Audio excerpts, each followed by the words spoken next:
Hi ಎಲ್ರಿಗೂ ನಮಸ್ಕಾರ. Welcome back to the channel Tamasya logs. ನಾನು ತುಂಬ ದಿನದಿಂದ ವಿಡಿಯೋ ಮಾಡೋಕ್ಕಾಗಿರಲಿಲ್ಲ, ಯಾಕಂದರೆ ನಾನು ಊರಲ್ಲಿ ಇರಲಿಲ್ಲ. ಇವತ್ತು ನಾನು ನಮ್ಮ ಅಪ್ಪನ ಮನೆಗೆ ಬಂದಿದ್ದೀನಿ. ನಾನು ಇಲ್ಲಿಗೆ ಬರುವಾಗ ನಮ್ಮ ಅಕ್ಕ ಕೇಳಿತ್ತು ಗೋಬಿ ತೊಗೊಂಡು ಬಾರೆ ಅಂತ. ಬಟ್ ನಮ್ಮ ಅಕ್ಕಂಗೆ 2 ತಿಂಗಳದ್ದು ಚಿಕ್ಕ ಮಗು ಇದೆ, ಅವಳು ಬಾಣಂತಿ. ಈ ಥರ ಹೊರಗಡೆದೆಲ್ಲ ತಿನ್ನೋ ಹಾಗಿಲ್ಲ, ಮನೆಯಲ್ಲೆಲ್ಲ ರಿಸ್ಟ್ರಿಕ್ಷನ್ಸ್ ಇರುತ್ತೆ, ನಿಮಗೆ ಗೊತ್ತಿರುತ್ತೆ. ಹಾಗಾಗಿ ನಾನು ಗೋಬಿ ಬೇಡ, ಏನಾದರೂ ಮನೆಯಲ್ಲೇ ತರಕಾರಿ ಯೂಸ್ ಮಾಡಿಕೊಂಡು ವೆಜ್ ಮಂಚೂರಿ ಮಾಡ್ಕೊಳ್ಳೋಣ ಅಂತ ಹೇಳಿ ಅಂದ್ಕೊಂಡಿದ್ದೀನಿ. ನಾನು ಮೈದಾ ಅದೆಲ್ಲ ಏನು ಯೂಸ್ ಮಾಡಲ್ಲ. ನಮ್ಮನೆಯ ಬಾಣಂತಿಯರಿಗೆಲ್ಲ ಏನು ಆರೋಗ್ಯಕ್ಕೆ ಒಳ್ಳೇದಿರುತ್ತೆ ಆ ಥರದನ್ನೇ ಹಾಕಿ ಒಂದು ವೆಜ್ ಮಂಚೂರಿ ಮಾಡ್ಕೊಳ್ಳೋಣ ಅಂತೇಳಿ ಅಂದ್ಕೊಂಡಿದ್ದೀನಿ. ಬನ್ನಿ ಹೇಗೆ ಮಾಡೋದು ಅಂತ ನೋಡ್ಕೊಂಡು ಬರೋಣ. ನಾನು ವೆಜ್ ಮಂಚೂರಿ ಮಾಡೋದಕ್ಕೆ ಮನೆಯಲ್ಲಿ ಸದ್ಯಕ್ಕೆ ಏನೇನಿತ್ತೋ ಅದನ್ನು ಯೂಸ್ ಮಾಡ್ಕೊಳ್ತಿದ್ದೀನಿ. ಆಲೂಗಡ್ಡೆ, ಕ್ಯಾರೆಟ್, ಬೀಟ್ರೋಟ್, ಮತ್ತು ಗೆಡ್ಡೆಕೋಸು, ನವಿಲ್ಕೋಸು ಅಂತ ಹೇಳ್ತಾರಲ್ಲ ಅದು, ಕ್ಯಾಪ್ಸಿಕಮ್ ಇದೆಲ್ಲ ತೊಗೊಂಡಿದ್ದೀನಿ. ಕೆಲವ್ರ ಮನೆಗಳಲ್ಲಿ ಆಲೂಗಡ್ಡೆ ಎಲ್ಲ ಕೊಡಲ್ಲ, ನಮ್ಮ ಮನೆಯಲ್ಲೂ ಆಲೂಗಡ್ಡೆ ಕೊಡಲ್ಲ. ಬಟ್ ನಾನು ಸ್ವಲ್ಪ ಯೂಸ್ ಮಾಡ್ತಾ ಇದ್ದೀನಿ, ಯಾಕಂದ್ರೆ ಅದೇ ಮೇಯ್ನ್ ಇದಕ್ಕೆ. ಈ ವೆಜ್ ಮಂಚೂರಿ ಎಲ್ಲ ಮಾಡುವಾಗ ಆಲೂಗಡ್ಡೆ ಹಾಕಿದ್ರೇ ರುಚಿ ಬರೋದು. ಏನಪ್ಪ ಅಂತ ಹೇಳಿದ್ರೆ ಹಳ್ಳಿಯಲ್ಲಿ ಹೇಳ್ತಾರೆ ಬದನೆಕಾಯಿ ಆಲೂಗಡ್ಡೆ ಎಲ್ಲ ಕೊಡಬಾರ್ದು ಬಾಣಂತಿಯರಿಗೆ ಅಂತ. ಹಾಗೆ ಹಾಸ್ಪಿಟಲಲ್ಲಿ ಡಾಕ್ಟ್ರು ಕೂಡ ಹೇಳ್ತಾರೆ ಮಗುಗೆ ಮುಂದೆ ಫ್ಯೂಚರಲ್ಲಿ ಆ ಒಂದು ತರಕಾರಿಯಿಂದ ಅಲರ್ಜಿ ಆಗಬಾರ್ದು ಅಂತ ಅಂದರೆ ನಾವಿವಾಗ ತಾಯಿಗೆ ಆ ಎಲ್ಲ ತರಕಾರಿಗಳನ್ನ ಕೊಡಬೇಕು ಅಂತ. ಹಾಗಾಗಿ ನಾನು ಒಂದೆರಡು ಆಲೂಗಡ್ಡೆನೂ ತೊಗೊಂಡಿದ್ದೀನಿ.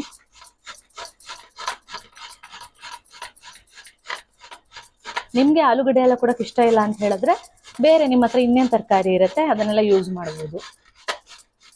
ಎಲೆ ಕೋಸಿದ್ರೆ ಅದನ್ನು ಕೂಡ ಹಾಕ್ಬೋದು.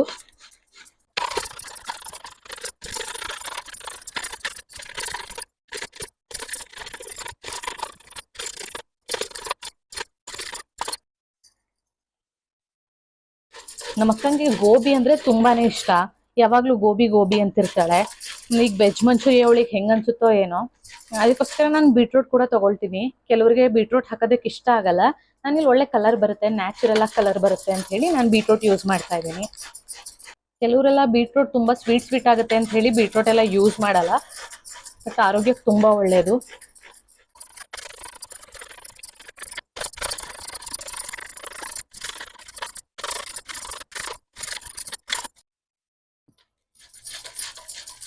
ಕೆಲವರೆಲ್ಲ ಆಲೂಗಡ್ಡೆನ ಹಾಕಲ್ಲ, ಕೆಲವರೆಲ್ಲ ಆಲ್ಮೋಸ್ಟ್ ಯಾವ ಬಾಣಂತಿಯರಿಗೂ ಆಲೂಗಡ್ಡೆ, ಬದನೆಕಾಯಿ, ಕೆಲವು ಶೀತದ ಪದಾರ್ಥಗಳು ಅಂತ ಹೇಳಿ ಕುಂಬಳಕಾಯಿ, ಮೀನು ಇದು ಯಾವುದನ್ನು ಕೊಡಲ್ಲ. ಬಟ್ ಏನಪ್ಪ ಅಂತ ಹೇಳಿದ್ರೆ ಇದನ್ನ ಆಲೂಗಡ್ಡೆನ ಪೂರ್ತಿಯಾಗಿ ಆಲೂಗಡ್ಡೆ ಪಲ್ಯನೇ ತಿಂದರೆ ಪ್ರಾಬ್ಲಮ್ ಅಂತ ಹೇಳ್ಬೋದು. ಮಿಕ್ಸ್ ತರಕಾರಿಯಲ್ಲಿ ಎಲ್ಲ ಥರ ತರಕಾರಿನೂ ತಿನ್ನಬೇಕು, ಆಗ ಯಾವುದೇ ರೀತಿಯಾದಂಥ ಅಲರ್ಜಿ ಆಗಲ್ಲ. ಹಾಗೆ ಮಕ್ಳಿಗೆ ಏನಾಗ್ಬಿಡುತ್ತಪ್ಪ ಅಂತ ಹೇಳಿದ್ರೆ ನಾವಿವಾಗ ಯಾವುದನ್ನು ತಿನ್ನಿಸ್ದೆ ತಾಯಿ ಹಾಲಲ್ಲಿ ಆ ಮಗುಗೆ ಅಂಶ ಸೇರ್ಲಿಲ್ಲ ಅಂತ ಹೇಳಿದ್ರೆ ಮುಂದೊಂದು ದಿನ ಮಗು ಬೆಳೆದು ದೊಡ್ಡವನಾದ ನಂತರ ಈ ಒಂದು ಆಲೂಗಡ್ಡೆಯಲ್ಲಿರುವಂಥ ಅಂಶ ಅವನ ದೇಹಕ್ಕೆ, ಅಂದರೆ ಅವನು ಯಾವಾಗ ಆಲೂಗಡ್ಡೆನ ಸೇವಿಸ್ತಾನೆ ಅವಾಗ ಅವನಿಗೆ ಅಲರ್ಜಿ ಆಗುವಂಥ ಚಾನ್ಸಸ್ ಇರುತ್ತೆ. ಹಾಗಾಗಿ ಮುಂದೆ ಏನು ಪ್ರಾಬ್ಲಮ್ ಆಗಬಾರ್ದು ಅಂತ ಅಂದರೆ ಇವಾಗಿಂದನೇ ಎಲ್ಲದನ್ನು ಸ್ವಲ್ಪ ಸ್ವಲ್ಪ ರೂಢಿ ಮಾಡ್ತಾ ಹೋಗಬೇಕು. ಹಾಗಾಗಿ ನಾನು ಒಂದೆರಡು ಆಲೂಗಡ್ಡೆನೂ ತೊಗೊಂಡಿದ್ದೀನಿ.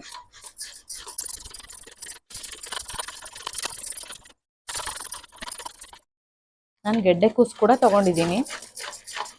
ಎಲ್ಲ ತರಕಾರಿಗಳನ್ನ ಆದಷ್ಟು ಹಸಿಯಾಗಿ ತಿನ್ನುವಂಥ ತರಕಾರಿಗಳನ್ನೇ ನಾನು ತೊಗೊಂಡಿದ್ದೀನಿ.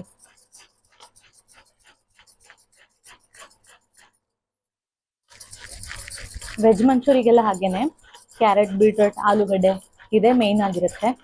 ಇನ್ನು ಉಳಿದಿರೋ ತರಕಾರಿಗಳು ನಿಮಗೆ ಯಾವುದೆಲ್ಲ ಆರಾಮಾಗಿ ಸಿಗುತ್ತೆ, ಯಾವ್ದು ಇಷ್ಟ ಆಗುತ್ತೆ ಅದನ್ನು ಹಾಕಿ ಮಾಡ್ಕೊಳ್ಳಿ. ನಾನು ಎಲ್ಲ ತರಕಾರಿಗಳನ್ನೂ ತೂರ್ಕೊಂಡಿದ್ದೀನಿ ನೋಡಿ. ನಾನು ಎಲ್ಲದನ್ನು ಒಂದೊಂದೇ ತೊಗೊಂಡಿರೋದು, ಒಂದೊಂದು ತೊಗೊಂಡೆ. ಆಲ್ಮೋಸ್ಟ್ ನಮಗೆ ಇಷ್ಟು ಸಿಕ್ಕಿದೆ, ತುಂಬಾ ಆಯಿತು. ನೀವು ಎಷ್ಟು ಜನ ಇರ್ತೀರಾ ಅನ್ನೋದ್ರ ಮೇಲೆ ನಿಮ್ಗೆ ಎಷ್ಟು ಬೇಕು ತರಕಾರಿ ಅನ್ನೋದನ್ನು ಹಾಕ್ಕೊಳ್ಳಿ. ವೆಜ್ ಮಂಚೂರಿ ಆಗಿರೋದ್ರಿಂದ ಗೋಬಿ ಮಂಚೂರಿ ಇದೆಲ್ಲದಕ್ಕಿಂತ ತುಂಬಾ ಒಳ್ಳೆಯದು. ಹಾಗಾಗಿ ಯಾವಾಗ ಬೇಕಿದ್ರೂ ಮಾಡಿ ತಿನ್ಬಹುದು. ಮನೆಯಲ್ಲಿ ತರಕಾರಿ ಅಂತೂ ಇದ್ದೇ ಇರುತ್ತೆ. ಎಲ್ಲನೂ ತುರಿದಿಟ್ಕೊಂಡ್ಮೇಲೆ ನೆಕ್ಸ್ಟ್ ಒಗ್ಗರಣೆಗೆ ಏನು ಬೇಕೋ ಅದನ್ನು ಹಾಗೆ ಕಟ್ ಮಾಡಿ ಇಟ್ಕೊಳ್ತಿದ್ದೀನಿ. ಮೇಯ್ನಾಗಿ ಈರುಳ್ಳಿ, ಮೆಣಸಿನ್ಕಾಯಿ, ಹಸಿರು ಮೆಣಸಿನ್ಕಾಯಿ ಅವ್ರವ್ರಿಗೆ ಇಷ್ಟ ಇದ್ದರೆ ಹಾಕ್ಕೊಳ್ಬೋದು. ನಾನು ಗ್ಯಾಸ್ಟ್ರಿಕ್ ಆಗುತ್ತೆ, ಚಿಕ್ಕ ಮಗು ಇದೆ ಅಂತ ಹೇಳಿ ಬೇಡ ಅಂತ ಅಂದ್ಕೊಂಡಿದ್ದೀನಿ. ಈರುಳ್ಳಿನ ಸ್ವಲ್ಪ ದಪ್ಪದಾಗಿ ಹೆಚ್ಚಿಟ್ಕೊಳ್ತಿದ್ದೀನಿ. ಎಲ್ಲ ತರಕಾರಿಗಳನ್ನೂ, ಈರುಳ್ಳಿ ಎಲ್ಲದನ್ನು ಮೊದಲೇ ಸಿಪ್ಪೆ ಎಲ್ಲ ತೆಗೆದು ತೊಳೆದು ಕ್ಲೀನಾಗಿ ಎತ್ತಿಟ್ಟಿದ್ದೆ. ಈಗ ಹಾಗೆ ಬರೀ ಕಟ್ ಮಾಡ್ತಿದ್ದೀನಿ ಅಷ್ಟೇ. ಸೊ ದಪ್ಪ ಕಟ್ ಮಾಡ್ಕೊಳ್ತಿದ್ದೀನಿ.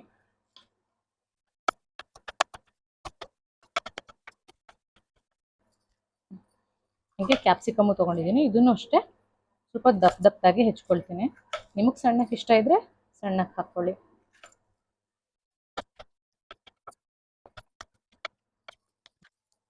ಈ ತುರಿದಿಟ್ಟಿರೋದನ್ನೆಲ್ಲ ಒಂದು ಬೌಲಲ್ಲಿ ಹಾಕ್ಕೊಳ್ತಾ ಇದ್ದೀನಿ.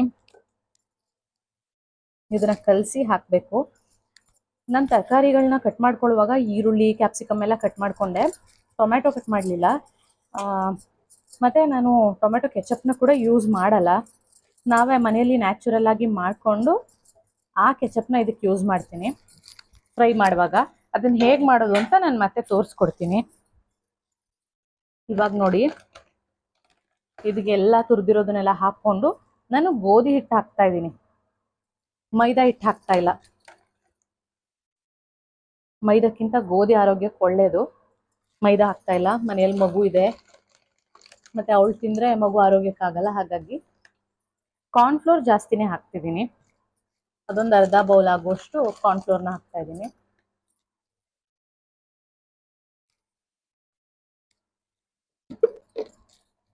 ಹಾಗೇನೆ ಖಾರದ ಪುಡಿ,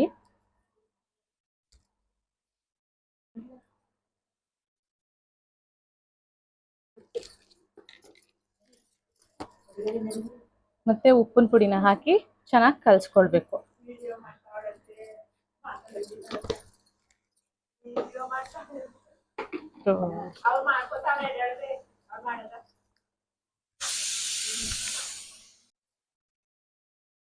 ಇವಾಗ ಇದನ್ನೆಲ್ಲ ಚೆನ್ನಾಗಿ ಕಲಿಸ್ಕೊಳ್ತಾ ಇದ್ದೀನಿ.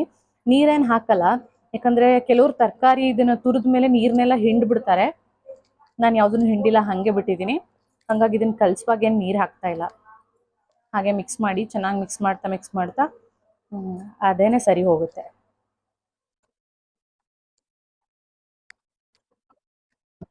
ನೋಡಿ, ಚೆನ್ನಾಗಿ ಕಲಿಸ್ಕೊಂಡ್ಮೇಲೆ ಈ ಥರ ಒಂದು ಉಂಡೆ ಮಾಡಿದರೆ ಆರಾಮಾಗಿ ಕೈಯಲ್ಲಿ ಬರೋ ಥರ ಇರಬೇಕು. ಎಣ್ಣೆಗೆ ಹಾಕೋದಕ್ಕೆ ಆರಾಮಾಗಿ ಬಂದರೆ ಸರಿ ಇದೆ ಅಂತ. ಟೊಮೆಟೊ ಕೆಚಪ್ನ ಆರ್ಟಿಫಿಷಿಯಲ್ ಟೊಮೆಟೊ ಕೆಚಪ್ ಯೂಸ್ ಮಾಡೋದು ಬೇಡ ಅಂತ ಹೇಳಿ ಟೊಮೆಟೊನ ಕಟ್ ಮಾಡಿ ಎಣ್ಣೆಯಲ್ಲಿ ಫ್ರೈ ಮಾಡ್ಕೊಂಡಿದ್ದೀನಿ, ಅದನ್ನು ಯೂಸ್ ಮಾಡ್ತಿದ್ದೀನಿ. ಹಾಗೆ ಒಂದು ಬೆಳ್ಳುಳ್ಳಿ, ಅದನ್ನು ಅಷ್ಟೇ ಎಣ್ಣೆಯಲ್ಲಿ ಹುರಿದಿದ್ದೀನಿ. ಮತ್ತು ಒಂದು ತುಂಡು ಶುಂಠಿ, ಎಲ್ಲದನ್ನು ಎಣ್ಣೆಯಲ್ಲಿ ಫ್ರೈ ಮಾಡಿಕೊಂಡು ರುಬ್ಬೋದಕ್ಕೆ ಹಾಕ್ಕೊಳ್ತಿದ್ದೀನಿ. ಬೇಕಂದರೆ ನಿಮಗೆ ಖಾರ ಬೇಕಿದ್ರೆ ಇದಕ್ಕೆ ಮೆಣಸಿನ್ಕಾಯಿ ಕೂಡ ಹಾಕೋಬೋದು. ನಾನು ಚಿಕ್ಕ ಮಗು ಇದೆ ಅಂತ ಹೇಳಿ ಮೆಣಸಿನ್ಕಾಯಿಯನ್ನು ಯೂಸ್ ಮಾಡ್ತಾ ಇಲ್ಲ. ಹಸಿರು ಮೆಣಸಿನ್ಕಾಯಿ ಬೇಕಿದ್ರೆ ಹಸಿರು ಮೆಣಸಿನ್ಕಾಯಿ, ಒಣಮೆಣಸಿನ್ಕಾಯಿ ಬೇಕಿದ್ರೆ ಒಣಮೆಣಸಿನ್ಕಾಯಿ ಹಾಕಿ ರುಬ್ಕೊಳ್ಳಿ, ಟೊಮೆಟೊ ಕೆಚಪ್ ಆಗುತ್ತೆ.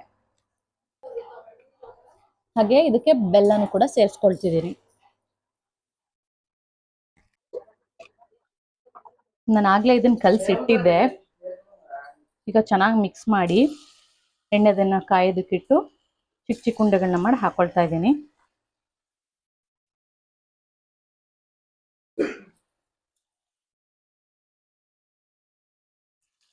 ಆದಷ್ಟು ಚಿಕ್ಕ ಚಿಕ್ಕದಾಗೆ ಹಾಕಿ. ನಾವು ಬೀಟ್ರೋಟ್ ಹಾಕೊಂಡಿರೋದ್ರಿಂದ ಕಲರ್ ಕೂಡ ತುಂಬಾನೇ ಚೆನ್ನಾಗಿ ಬರುತ್ತೆ, ನ್ಯಾಚುರಲ್ ಕಲರ್ ಆಗಿರುತ್ತೆ. ಯಾವುದೇ ಫುಡ್ ಕಲರ್ ಯೂಸ್ ಮಾಡದೆ ನ್ಯಾಚುರಲ್ ಆಗಿ ಮಾಡಿರೋದ್ರಿಂದ ಆರಾಮಾಗಿ ಬಾಣಂತಿಯರೆಲ್ಲ ತಿನ್ಬೋದು. ಪಾಪ ಅವರಿಗೂ ಯಾವಾಗಲೂ ಒಂದೇ ಥರ ಫುಡ್ ತಿಂದು ತುಂಬ ಡಯಟ್ ಮೇಂಟೈನ್ ಮಾಡಿ ಅವರಿಗೂ ಬೇಜಾರಾಗಿರುತ್ತೆ. ಹೊರಗಡೆ ಏನಾದರೂ ತಿನ್ಬೇಕಂತ ಅನಿಸ್ತಿರುತ್ತೆ, ಬಟ್ ಮನೆಯಲ್ಲಿ ಬಿಡಲ್ಲ. ಹಾಗಾಗಿ ಈ ಥರ ಏನಾದರೂ ಸ್ಪೆಷಲ್ ಆಗಿ ಮಾಡಿಕೊಟ್ಟಾಗ ಅವರಿಗೂ ಖುಷಿ ಆಗುತ್ತೆ.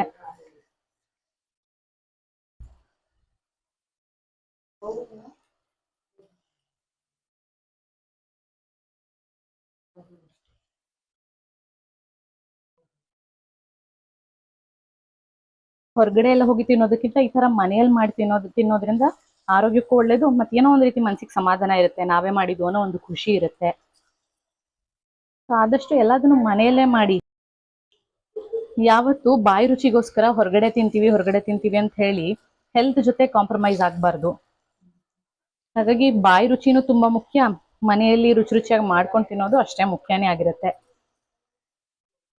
ಹೊರಗೆ ತಿನ್ನುವಾಗ ಯಾವತ್ತು ಹೆಲ್ತ್ ಬಗ್ಗೆ ಸ್ವಲ್ಪ ಗಮನ ಕೊಡಿ. ಯಾರು ತುಂಬಾ ಹೊರಗಡೆ ತಿಂತೀರಾ ಅವರಿಗೆ, ಮನೇಲಿ ಮಾಡ್ಕೊಂಡು ತಿನ್ನೋರಿಗೆ ಇನ್ನು ಖುಷಿನೇ. ಈ ಥರದ್ದೆಲ್ಲ ಹೊಸ ಹೊಸ ರೆಸಿಪಿ ಅವ್ರು ನೋಡುವಾಗ ನಾವ್ಯಾಕೆ ಟ್ರೈ ಮಾಡಬಾರ್ದು ಅಂತ ಮಾಡ್ತಾರೆ.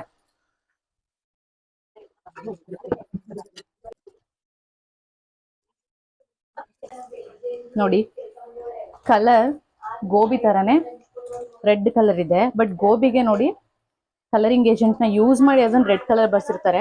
ಬಟ್ ನಾವು ನ್ಯಾಚುರಲ್ ಆಗಿ ಬೀಟ್ರೂಟ್ ಯೂಸ್ ಮಾಡಿ ಈ ತರ ಕೆಂಪು ಕಲರ್ ಬಂದಿದೆ. ಚೆನ್ನಾಗಿ ಬೇಯಿಸಿ ಯಾವಾಗ ಮೇಲ್ ಕ್ರಿಸ್ಪಿ ಆಗಿರುತ್ತೆ, ಒಳಗಡೆ ಸಾಫ್ಟ್ ಸಾಫ್ಟ್ ಇರುತ್ತೆ. ನೋಡಿ, ತೆಗಿವಾಗ ಸ್ವಲ್ಪ ಆದಷ್ಟು ಸೀದಿರೋ ತರನೇ ಇರೋ ಕಲರ್ ಇರುವಾಗ ತೆಗಿರಿ. ನಿಮಗೆ ನೋಡುವಾಗ ಸೀದೋಗಿದೆ ಅಂತ ಅನ್ಸ್ಬೋದು, ಬಟ್ ನಾವು ನೆಕ್ಸ್ಟ್ ಒಗ್ಗರಣೆ ಮಾಡಿದಾಗ ಮೇಲ್ ಕ್ರಿಸ್ಪಿ ಆಗಿ ಒಳಗೆ ಸಾಫ್ಟ್ ಸಾಫ್ಟ್ ಆಗಿ ಇರ್ಬೇಕಂತ ಅಂದ್ರೆ ಈ ತರನೇ ಸ್ವಲ್ಪ ಡೀಪ್ ಫ್ರೈ ಮಾಡಿ ಕಲರ್ ಡಾರ್ಕ್ ಕಲರ್ ಇರುವಾಗನೇ ತೆಗಿಬೇಕು. ಎಲ್ಲದನ್ನು ಕರೆದಿಟ್ಕೊಂಡ್ಮೇಲೆ ಒಂದು ಪಾತ್ರೆ ಇಟ್ಟು ಅದಕ್ಕೆ ಎಣ್ಣೆ ಹಾಕೊಳ್ತಿದ್ದೀನಿ ಒಗ್ಗರಣೆ ಮಾಡೋದಕ್ಕೆ. ಎಣ್ಣೆ ಸ್ವಲ್ಪನೇ ಹಾಕೊಳ್ಳಿ. ಎಣ್ಣೆ ಬಿಸಿ ಆದ್ಮೇಲೆ ಒಂದೆರಡು ಹಸಿರು ಮೆಣಸಿನಕಾಯಿ ಹಾಕೊಳ್ತಾ ಇದ್ದೀನಿ.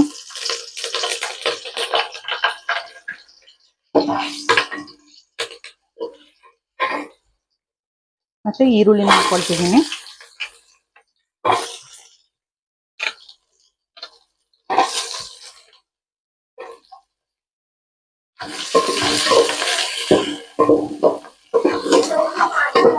ಕ್ಯಾಪ್ಸಿಕಮ್ ಹಾಕೊಳ್ತಿದ್ದೀನಿ. ಈ ತರ ನಾವ್ ಯಾವ ಮಂಚೂರಿ ಮಾಡಿದ್ರು ಅದಕ್ಕೆ ಕ್ಯಾಪ್ಸಿಕಮ್ ಎಲ್ಲ ಏನ್ ಹಾಕ್ತಿವಿ ಅದೇ ಮೇನ್ ಟೇಸ್ಟ್ ಕೊಡೋದು.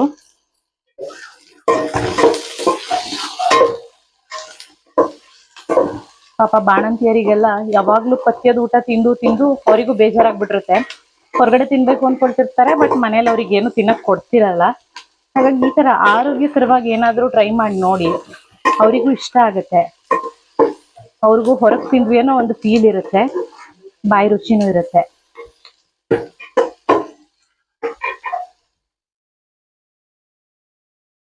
ಸ್ವಲ್ಪ ಉಪ್ಪು ಹಾಕೊಳ್ತಿದ್ದೀನಿ, ಅದು ಈರುಳ್ಳಿ ಮತ್ತೆ ಕ್ಯಾಪ್ಸಿಕಮ್ ಹಿಡೀಲಿ ಅಂತ ಹೇಳಿ. ಯಾಕಂದ್ರೆ ನಾವು ಅದಕ್ಕೂ ಬೇಯಿಸುವಾಗ ಉಪ್ಪು ಹಾಕಿರ್ತೀವಲ್ಲ, ಅದು ಉಪ್ಪಾಗಿರುತ್ತೆ. ಸೊ ನೋಡ್ಕೊಂಡು ಉಪ್ಪು ಹಾಕಿ, ತುಂಬಾ ಉಪ್ಪು ಹಾಕೊಳಕ್ ಹೋಗ್ಬೇಡಿ.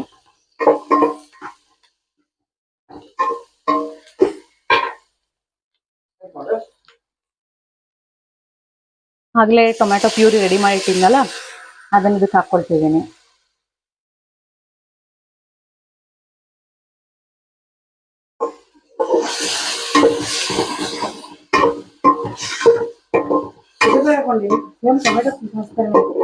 ಸಾಸ್ ತರನೇ. ಇದಕ್ಕೆ ಶುಂಠಿ ಬೆಳ್ಳುಳ್ಳಿ ಎಲ್ಲ ಹಾಕಿರ್ತೀವಲ್ಲ, ರುಚಿ ಚೆನ್ನಾಗಿರುತ್ತೆ.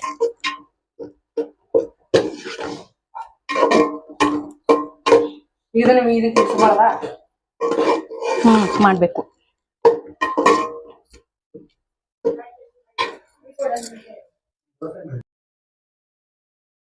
ಸ್ವಲ್ಪ ಖಾರದ ಪುಡಿ ಹಾಕೊಳ್ತಿದ್ದೀನಿ.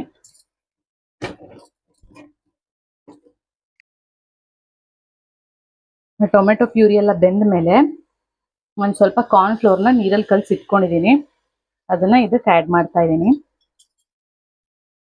ಮನೆಯಲ್ಲಿ ಸೋಯಾ ಸಾಸ್, ಚಿಲ್ಲಿ ಸಾಸ್ ಎಲ್ಲ ಇದೆ, ವಿನೆಗರ್ ಎಲ್ಲ ಇದೆ, ಬಟ್ ಹಾಕೋದು ಬೇಡ ಅಂತ ಹೇಳಿ ಈ ತರ ಎಲ್ಲದನ್ನು ನ್ಯಾಚುರಲ್ ಆಗಿ ಮಾಡ್ಕೊಂಡೇ ಮಾಡ್ತಾ ಇರೋದು. ಮೈದಾ ಹಿಟ್ಟು ಕೂಡ ಹಾಕಿಲ್ಲ, ಗೋಧಿ ಹಿಟ್ಟು. ಇದನ್ನ ಕಾರ್ನ್ ಫ್ಲೋರ್ನ ಹಾಕಿದ ತಕ್ಷಣ ತುಂಬಾ ಹೊತ್ತದನ್ನ ಗಟ್ಟಿಯಾಗೋದಕ್ಕೆ ಬಿಡಬಾರ್ದು. ನಾನು ಹಾಕಿ ಚೆನ್ನಾಗಿ ಮಿಕ್ಸ್ ಮಾಡಬೇಕು.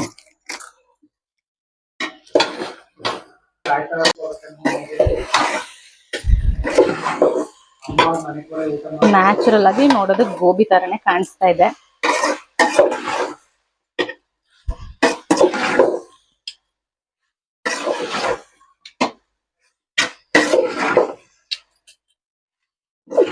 ಈ ಮೇಲೆ ಕ್ರಿಸ್ಪಿಯಾಗಿ ಒಳಗೆ ಸಾಫ್ಟ್ ಆಗಿ ತುಂಬಾ ರುಚಿಯಾಗಿ ಹೆಲ್ದಿಯಾಗಿರುತ್ತೆ.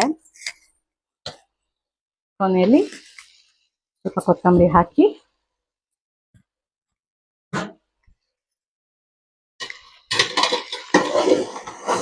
ಚೆನ್ನಾಗಿ ಮಿಕ್ಸ್ ಮಾಡಿದ್ರೆ ಹೆಲ್ದಿ ವೆಜ್ ಮಂಚೂರಿ ರೆಡಿ ಆಗಿರುತ್ತೆ.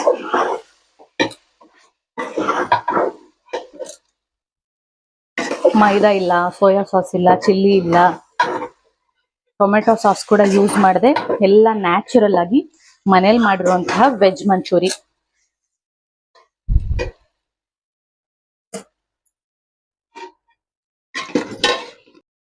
ಸರ್ವ್ ಮಾಡೋಣ. ನಮ್ಮ ಅಕ್ಕನೇ ಹೇಳ್ಬೇಕು, ಇಲ್ಲಿ ನನ್ನ ತಮ್ಮಂದ್ರು ಇದ್ದಾರೆ, ಅವರಿಗೂ ಕೇಳಿ ನೋಡ್ಬೇಕು ಹೇಗಿದೆ ಅಂತ.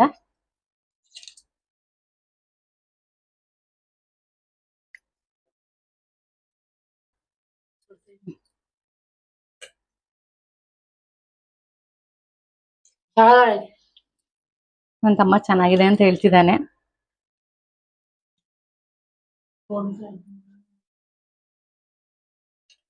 ಹ್ಮ್ ಹ್ಮ್ ತುಂಬಾ ಚೆನ್ನಾಗಿದೆ. ತೊ, ತಿನ್ನು. ಈ ನ್ಯಾಚುರಲ್ ವೆಜ್ ಗೋಬಿ ನಿಮ್ಗೆ ಇಷ್ಟ ಆಗಿದ್ರೆ ದಯವಿಟ್ಟು ನಮ್ಮ ಚಾನೆಲ್ನ ಸಬ್ಸ್ಕ್ರೈಬ್ ಮಾಡಿ, ವಿಡಿಯೋನ ಲೈಕ್ ಮಾಡಿ, ಶೇರ್ ಮಾಡಿ. Thank you for watching.